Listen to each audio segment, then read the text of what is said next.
মিনাসান, আজকে আমরা সান এবং চানের ব্যবহার শিখব লেসন 1 থেকে, এবং বাকি ভিডিওর মতো এখানে আমি বলতেছি মিনা সান এবং সেই সান এবং এই সান একই।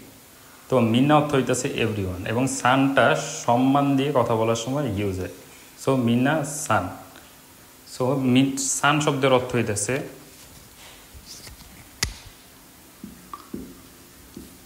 জনাব।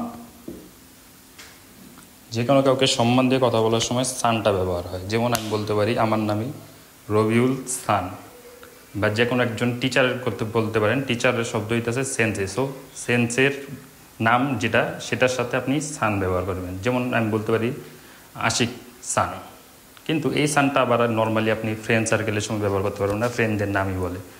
নর্মালি যা কাউকে অতিরিক্ত সম্মান দিয়ে বলার সময় সানটা ব্যবহার হয়। তাহলে চানের ভিতরের তফাৎটা কি?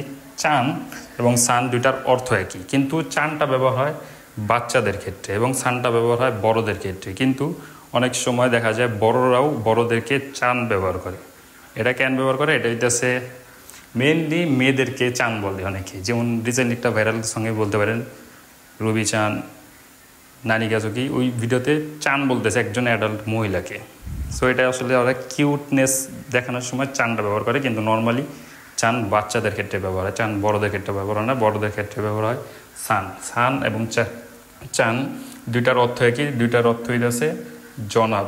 এবং বাংলায় যেরকম জনাব আর আরেকটা মেয়েদের ক্ষেত্রে আলাদা, ইংলিশেও যেমন মিস এবং মিস্টার, কিন্তু জাপানিসে কোনো জেন্ডার নেই, সানের কোনো জেন্ডার নেই। এটা মেয়েদের ক্ষেত্রেও ব্যবহার হয় এবং ছেলেদের ক্ষেত্রেও ব্যবহার হয়।